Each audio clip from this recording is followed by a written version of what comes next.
Hello, Freedom Nation. It is Jeff here, and I have another episode of the Freedom Nation podcast. Today's guest is Kyle Simmons. Kyle's in a very similar industry to me. He is a financial planner, has been working in that industry for just a few years, but Kyle is a true freedom story. He started his career as an engineer.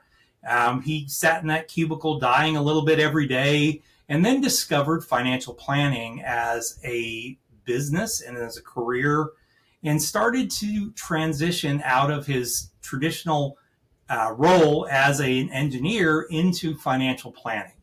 And he does financial planning today for other engineers, those people that that require a little bit more hand-holding when it comes to understanding finances, not because they don't know it, they just need more data. And Kyle comes from that world. So I hope you enjoy the show. We'll see you back here in just a few minutes. All in you. Everything you're looking for, it's all in you. You gotta believe that it's all in you. Everything you're searching for, it's all in. Freedom Nation, it's Jeff here once again with the Freedom Nation podcast. And today we have Kyle Simmons on. Kyle's in a very similar business to me, and we have some really interesting, very similar kind of pathways and feelings. So this is going to be a fun conversation. Kyle, welcome to the show, bud. Yeah, thank you, Jeff. Appreciate being here. Glad to have you on. I'm really excited to talk about this. I think we've got a lot of stuff that we discovered pre this that we can have a good conversation on. But why don't we get started with your story? Tell us a little bit about how you got to where you are today. Yeah, so I went to college at the University of Colorado for electrical engineering. And like most people, I really did not know what I wanted to do with my life at age 18. I was pretty good at math and science, and I thought engineering would pay well. So off I went into engineering. And as soon as I graduated, I found that engineering as a job was very different than engineering as a student. We went to work for a Fortune 500 company and had a really nice set of benefits. And it was through those benefits that I realized, oh, I have a 401k. What is a 401k? I had no clue what that was because my parents didn't talk about it. My high school didn't talk about it. And definitely my college didn't talk about it. So I started doing a little digging into what this thing called personal finance is and found out that I loved it. I loved personal finance. I just started digging into books about investing, about retirement, reading all sorts of popular blogs, which we all have heard of and know about. I actually ended up writing my own blog for a couple of years. Cool. So dug really deep into it. And then I realized, hey, I could make this my profession. I don't really like engineering. I don't like working in a cubicle. I don't like staring at a computer screen all day long. I thought I was going to be doing something else, right? And so I looked into financial planning and I interviewed with a few companies, and I realized it really wasn't what I wanted to do, at least the way that it was presented, the opportunities, the entry-level opportunities that were available.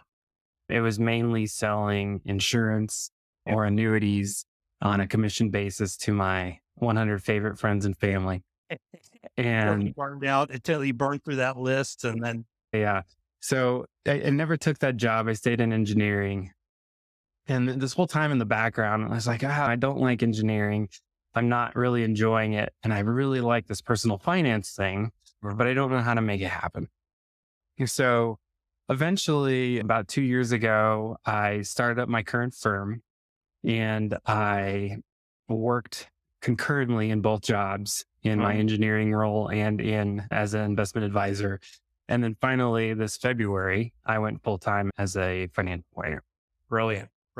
Now, do you do money management as well, or do you just do straight up fee only financial planning? I do. So I do, it's fee only, but I also do investment management on a AUM basis. So for my clients that have money that they want me to manage, I will invest it for them. I also do the financial planning side, which, to be honest, both are very interesting to me. The investment management side kind of tickles a certain part of my analytical brain, but the financial planning side is actually the more fulfilling part. of the job, because especially as I work with folks that are a little earlier on in their career, in other words, they're still working, there's a lot of opportunities for life planning, for talking to them about what they really want in their life, for talking to them about why we're actually saving. Like, what are we saving for? Is it just this idea of retirement at 65? Well, where did you get 65 from? Why do you want to retire at 65 and travel? What does that even mean? Those types of conversations I find really fulfilling, because usually we come out of it with a lot better definition, the client's goals, of what they value, and also usually some sort of change in their life to go and get and achieve those goals and values sooner than they would have otherwise. Mhm. So let's talk a little bit about your transition there. I mean, it took you a while. I mean, it was the same thing for me. I think you put it before, it was the golden or the silver handcuffs. Yeah, That the was the silver golden handcuffs. handcuff. What was it? When did you make that decision? Okay, it's now time Yeah. to make the jump. It's funny. I told you I started my firm 2 years ago, but I didn't actually make that go decision until about a year and a half in. So engineers, we're very risk averse. We're afraid of change, and we want to make sure we've thought through every little thing before we do anything. And so that's what I did. I signed clients. I made sure that I liked the job. And even after that, I still felt what I call the silver handcuffs, which is, hey, I was getting paid really good money. And I was working from home a large majority of the time. I enjoyed my coworkers, and I had a great manager and had good benefits. If I just rode that train, things would be pretty good. And they had provided a lot of things for me, my home, and for my family. And so it was very hard to jump from that known, stable, secure place that I was successful at and felt confident in, and drew my quite frankly, my value and my self-worth from being defined as a successful engineer, and to jumping into something completely new that could fail. And so it took a long time, but I think in my head, I made the decision maybe about September of 2022 to completely quit.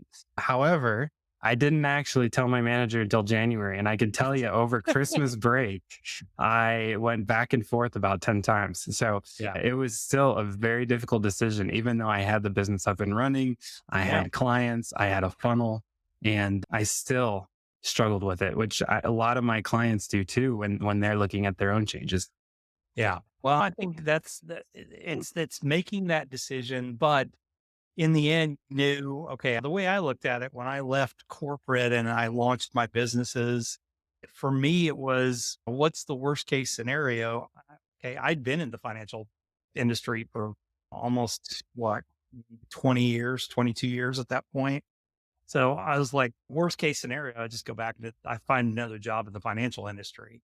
So worst case scenario, you go back to being an engineer.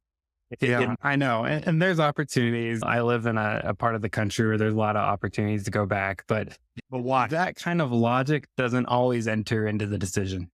There's a lot of fear, and a lot of fear of change, and just fear of failure, I think. So, but fortunately, I was able to climb that mountain, and I was able to put in my 2 weeks notice, and it's been great. It's been amazing.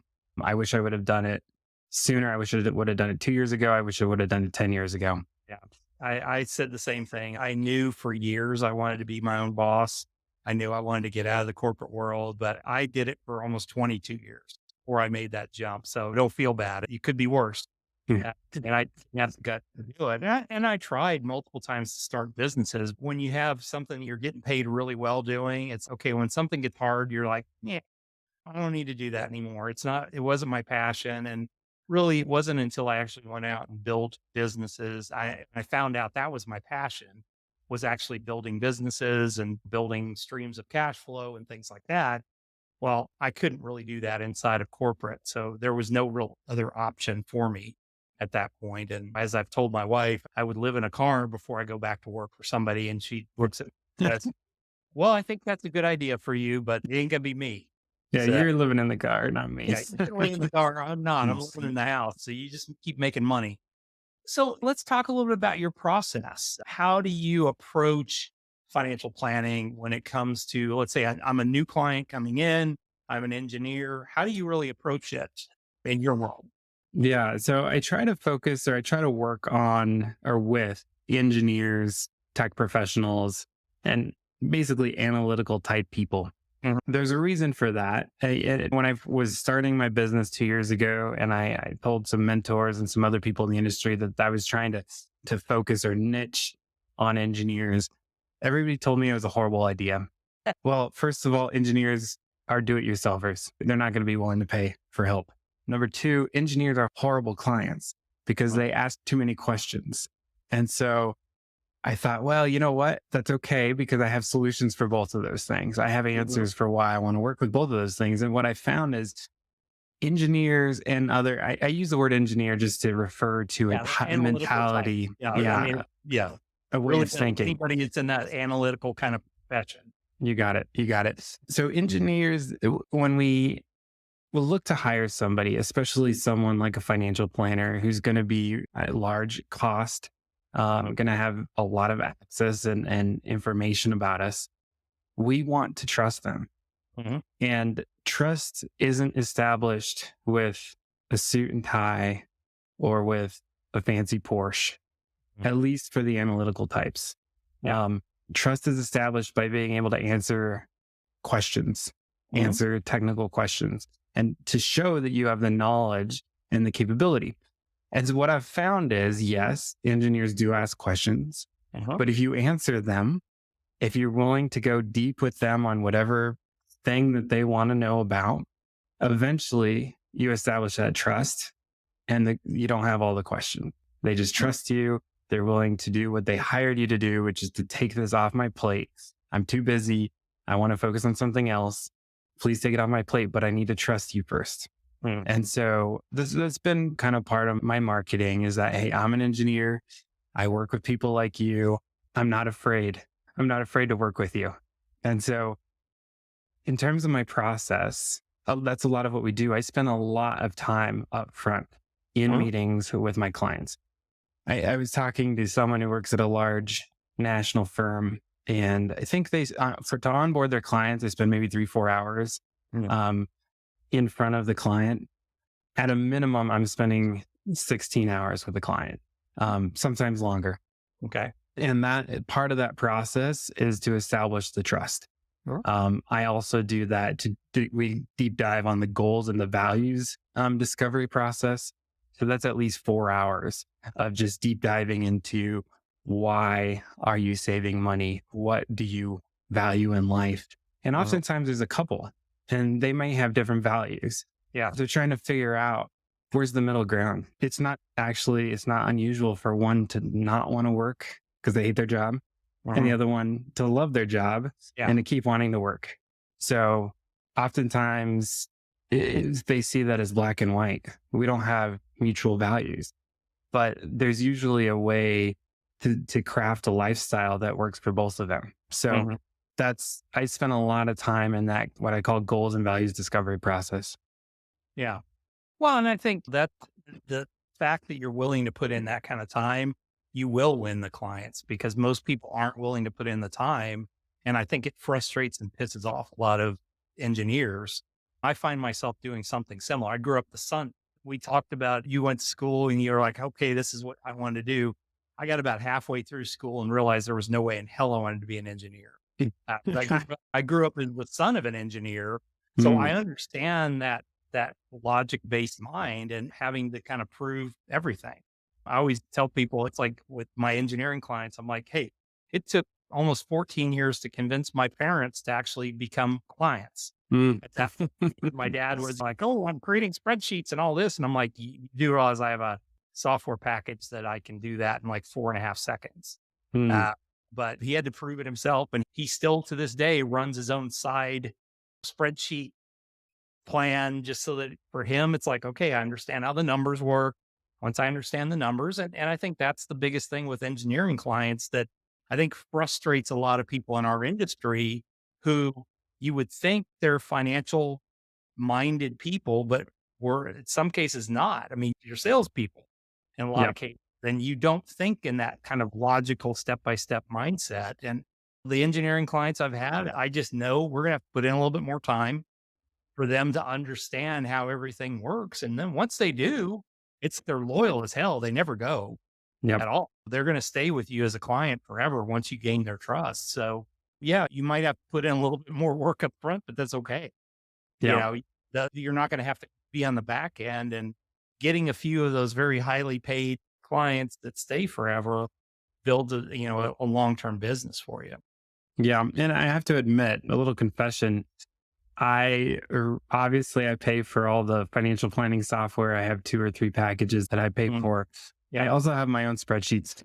Of course you do. And I have a pre-retirement spreadsheet, that helps calculate when they can retire. And I also have a post-retirement spreadsheet. And I always run what the software does by my own spreadsheets. And just because I want to know how the numbers work. Yeah. Well, but once again, that's how it works. That's how your mind works.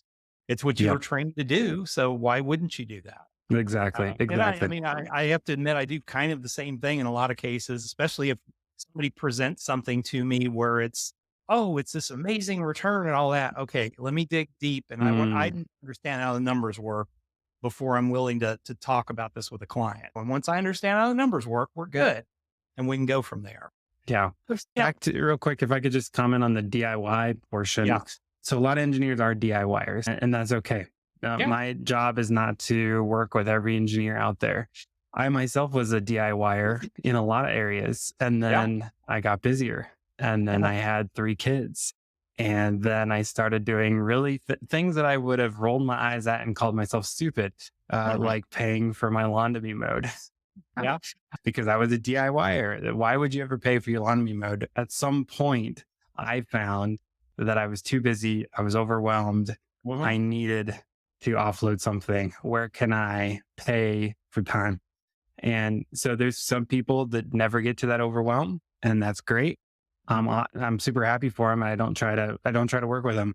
But there are people, even engineers, that are eventually gets overwhelmed, or they eventually just don't like dealing with money, that they don't want to take care of it. And one more thing about that, don't want to deal with money.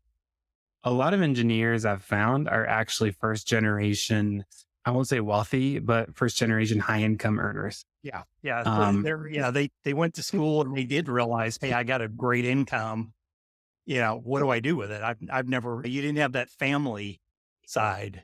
Exactly. And not only do they not know really what to do, but a lot of them, they have some internal, what I call invisible scripts. You've probably heard that term. There's some things running around in their head that they have a negative relationship with money, right? Because of the way that they were raised, whether they were raised poor, and so they're afraid to spend money, which is not an uncommon thing, or they were raised in a way that their family spent all the money, right?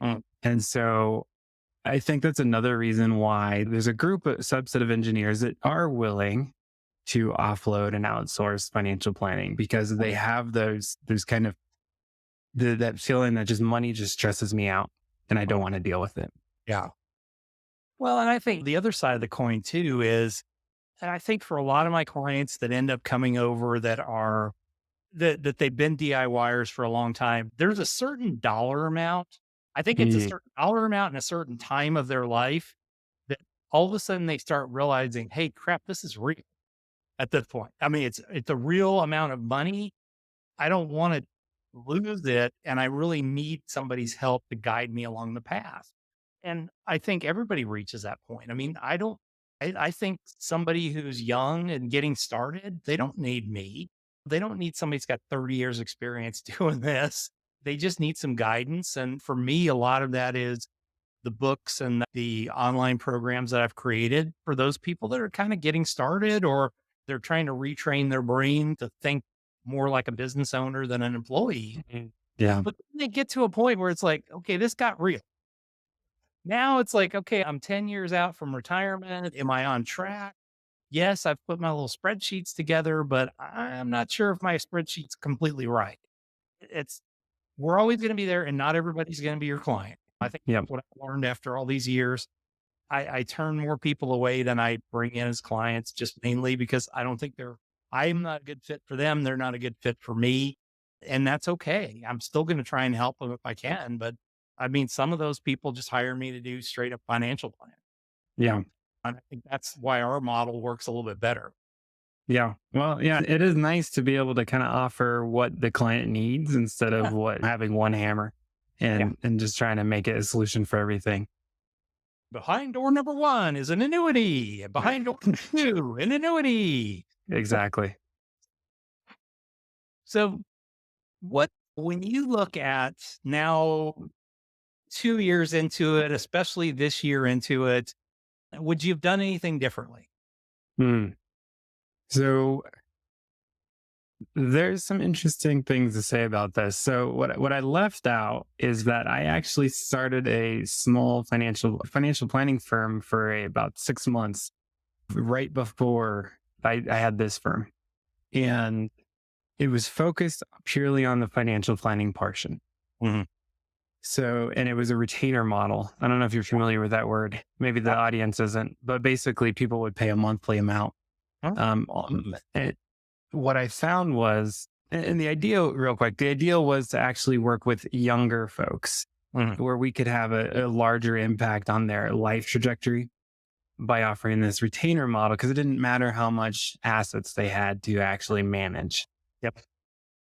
This was being pushed really strongly at the time. And what I found was this interesting kind of dilemma, which is that the people that I think would really benefit from the life planning, they just aren't willing to pay for it.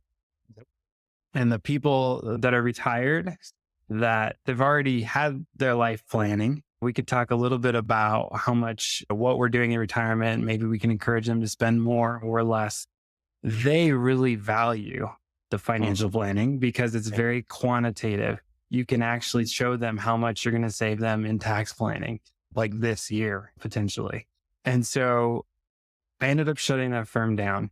So the lesson learned was you need to understand what your target audience wants and what they're willing to pay for, not just what you think they need. Yeah. And so I've tried to build my second firm, Simmons Investment Management. I've tried to build it in a way that they come to me. It's called Simmons Investment Management. They come to me for investment management to manage their assets because that's what they think they need, and they do need it. But what I say is I surprise them with financial planning. And that's the way I built my model. So if they have over a certain amount of assets, I include financial planning for free.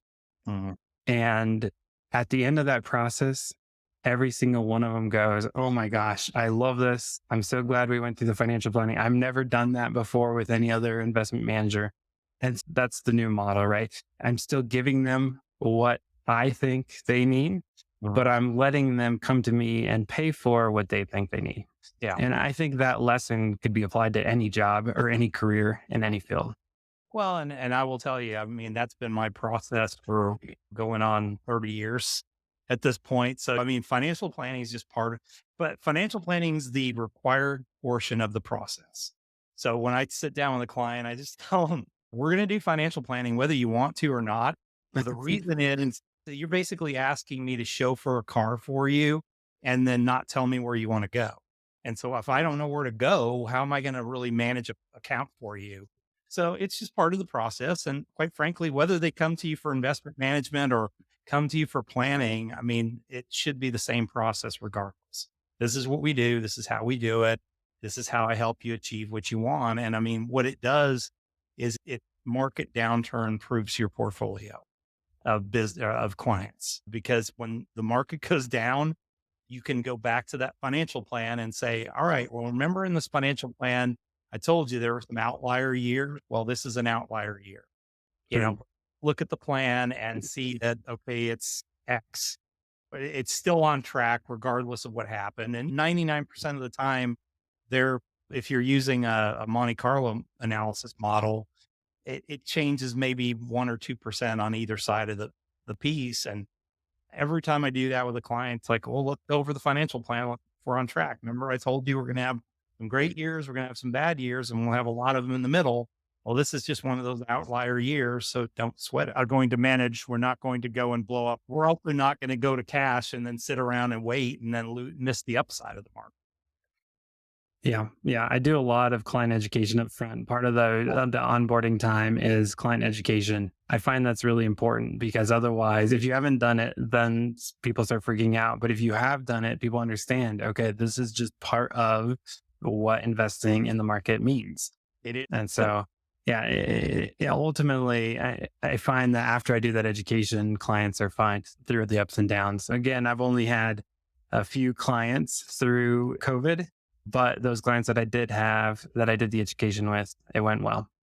Well, but I mean, but you look at last year's market, and that was a pretty big whammy for you to jump in feet first into. So, I mean, if you made it through last year, the rest of it's kind of a breeze. Cause I mean, last year was a pretty bad year when it comes to pretty much everything. That's With right. Yeah. rising 60/40 portfolio was down 16%. Yeah. That was really rough. And luckily I Yeah. didn't lose any clients due to it. Yeah. Well, and they stuck with you throughout. So, I mean, that's saying a lot. So just, I mean, sometimes the best is to be in the middle of a firestorm and go from there. Well, good. Well, let's switch gears here, Kyle, and talk a little bit about the Fast Five questions now. You ready? Sure. Yeah, absolutely. All right. Wake up in the morning. Business is gone. You have $500 in your pocket, laptop, computer, place to live. What are you going to do first? Okay. So I have two answers to this question. I don't know if the first one's cheating, but developing your skill set and your connections. So is the way to go in life, right? When I went to college and I started being an engineer and I came out, my mentality was everything's a meritocracy. It's what's important. And what I've since found out is what is very important, but who is even more important. And so I would probably just go to my friends that own businesses, my former managers, and try to find a job.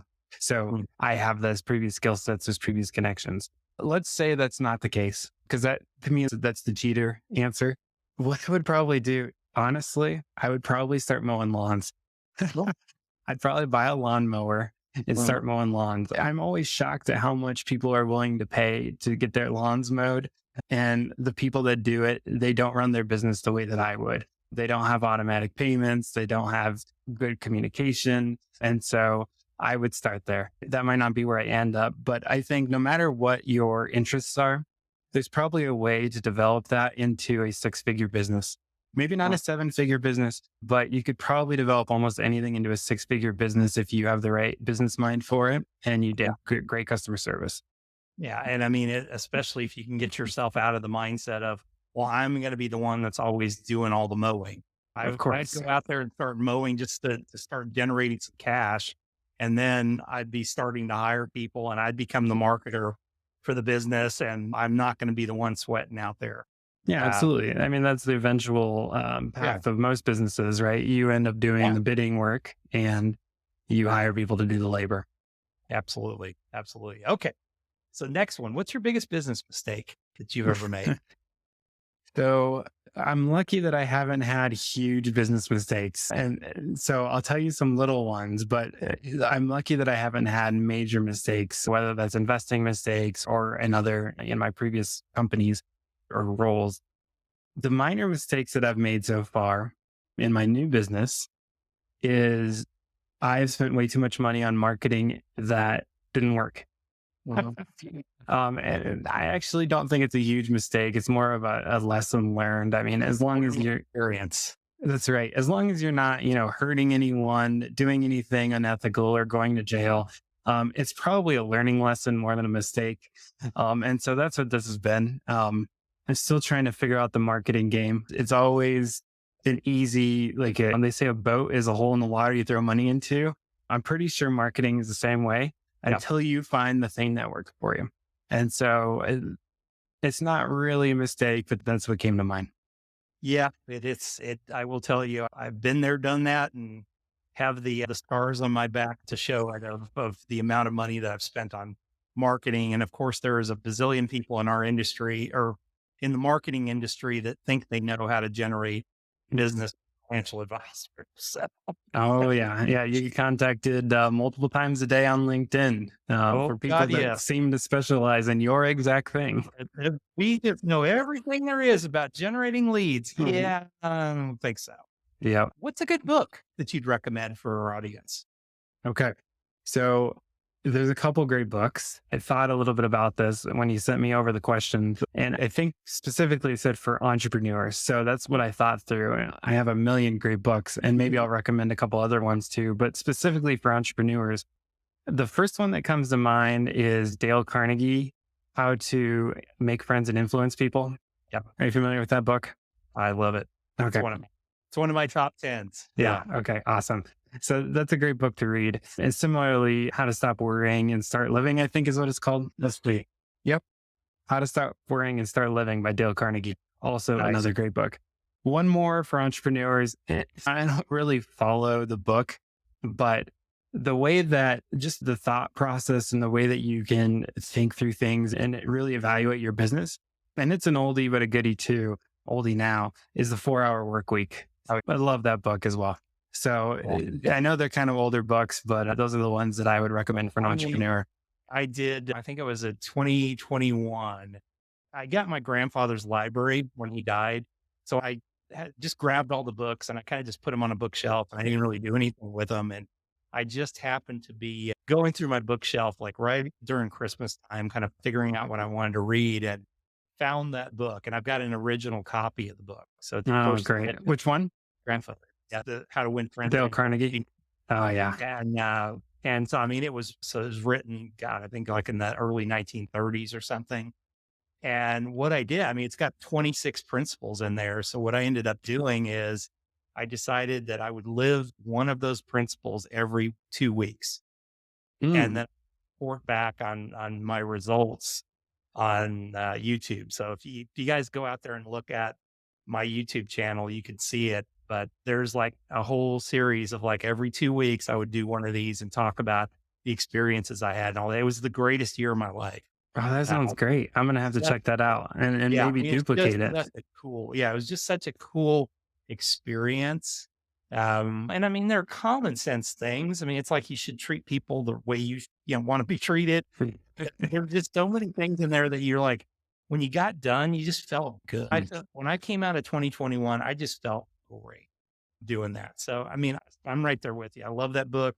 4-Hour Work Week. People on here know I've literally read it 1,000 times. I read it 3 to 4 times a year. Really? I always find something new. And I also find it helps me to go, oh shit, I keep getting into this same loop of, I've got all this email and my stuff. Okay, wait a minute. Got to get more efficient again. And I just go back and I just love the book. I think he did such a good job. I realize he was a little wordy now that I go back and read it, but I mean, it's good stuff. Yeah. And you have to remember when it was written too, because he talks a lot about getting into industry magazines, which I don't think really works anymore. But the ideas, the concepts of how do you rethink what you're doing, I think are timeless. Well, and I mean, even the principles that he has there, I mean, it was so much less complicated back then to run Google ads and things like that. But a lot of the principles he talks in there about how to test, kind of market test, even how he market tested the name of the book. He just ran Google ads to see what attracted people. And that he finally found the 4-Hour Work Week, which he's like, has nothing to do with anything he's talking about, but that's the title that resonated with everybody. And okay, throw it on the book. And then it sold multi-billions of dollars over time. So yeah, it's a great book. I'll give you one more book. It's not for entrepreneurs, but what's that? This is the bonus plan today. Man, I can't help it. I have so many books I love, but a book that I'm reading, I actually just finished it. So it's the most recent book that I'm recommending. It's called Die with Zero. And it is by Bill Perkins. I highly recommend that book. It talks a lot about this concept of alternative retirement that we were kind of talking about in the pre-show. So not just working till you're 65, hopefully in a job you don't hate, and then retiring and playing golf and watching TV. This is my spin on it, right? My spin is, how do we just eliminate the need to retire? What if I told you that you had to work until you died? So that's not so much his book, but it leads in the same way. So if you had to work till you retire, what would you do? What job would you do? Guess what? We don't have to save for retirement if we work forever, if we work until we die. We obviously want to save in case we're not able to work. We have some health issues or whatnot. But having that mentality of not work and not retiring allows us to really think through, what do I really want to do with the rest of my life? And trying to identify a job that you really, it may not be your passion, right? But it's something that you enjoy doing. It's something, what I think through, when I think through these things, I recommend people, they look for something that they can do as they age, right? And so re-roofing people's houses is probably not something you can do when you're 70. But if that really is the thing that you love, maybe you can build a business out of it. But trying to think through these types of things, that way over time, you can slowly roll off your career, as opposed to just taking this huge stair step down into not doing anything at all and losing the reason that you got up in the morning for the last however many years, losing your social status, losing your friends, because a lot of our friends we make through our work. How can we eliminate this concept of retirement and actually do something that's fulfilling and we can give back and that sort of a thing? Yeah, absolutely. I love that. Yeah. I mean, and it gets to the point, if you love what you do, you're not working at that point, is what I've always said. All right. What's a tool that you use in your business every day that you might recommend?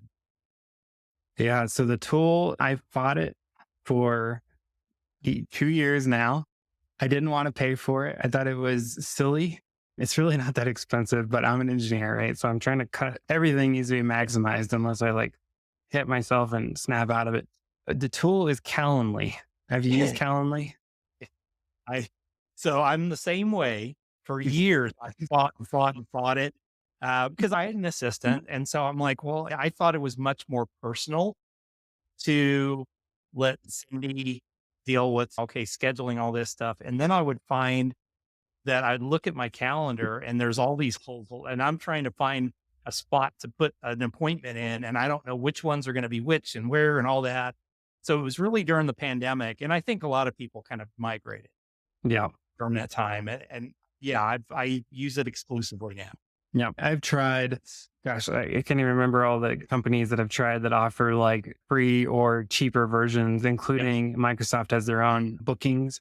I've tried probably 3 other ones, and I just, you know what? I have to just go back to the one that is really good, which is Calendly. So I highly recommend it for any entrepreneur. It works. I think the thing I love about it too is the ability for it to set up the reminders and all that stuff. So, I mean, for something that was booked by a computer, basically, that ensures that I rarely have people not show up. Oh, yeah, great. Yeah. And I mean, I would find that when I did people booking stuff for me. I even find it now with my assistant that books appointments for me. I find that people, it's like, okay, you spoke to a human, you booked the thing, and then you didn't show up to it. But if the computer booked it, you're good. So I'm just, whatever, I'm happy with it. But yeah, it's the ownership maybe. Ever. And had nothing to do with cost. It was just like, I don't want this kind of dispassionate thing doing the work for me. It made Cindy happier by all means, and it made me happier in the long run. So yeah, great tool. The last question for you is, what is your definition of freedom? Well, I think I went into it a little bit there earlier without trying or without being prompted, but my definition of freedom is not what I would have called it before, which many years ago I would have called it financial independence. Being able to have a certain amount of money that I could take a withdrawal off of and pay all my expenses. That is no longer my definition of freedom. My definition of freedom is synonymous with the word opportunity. And so I have the opportunity to do what I want to do, whether that is start my business or whatever, go on vacation with my family, or I have the opportunity to go on a bike ride with my children. That's the freedom. And so finding a career that allows me to do those things, I think, is the definition of freedom for me. And it's not something that I want to leave. I hope I'll be doing this job when I'm 70 and 80 and hope maybe longer. Hey, we don't dig ditches for a living, man. So that's there. Yeah. Well, Kyle, thank you so much for being on the show. I really, truly appreciate it. It was a fun conversation, and me being in a similar role as you, it's fun to have these kind of conversations and see that we're on the same path, just different target clients, but same path. And I appreciate you taking your time today. Yeah, likewise, man. It was really good. I tried not to talk shop too much, but I really appreciate it. It's been fun. To talk shop. What are you doing, man? Yeah, exactly. Thanks a lot for being on. Folks, as always, we do these shows Tuesdays and Thursdays. The whole idea is to help share different paths with you, to share different stories. And I think Kyle's is a great story of someone who really was the cubicle warrior who died a little bit every day at work until he found something that he was passionate about and he loves and will do it probably for the rest of his life. So you need to find your passion as well. Make sure that if this resonated with you, share this with your audience, share this with your folks on social media, and make sure that you hit that little up like button, subscribe to the channel, all that kind of good stuff. But hit the up like button so we know you exist out there. And if you've got the guts, I want to see some comments on this show. Thanks a lot. And we will see you guys back here the very next time. All in you. Everything you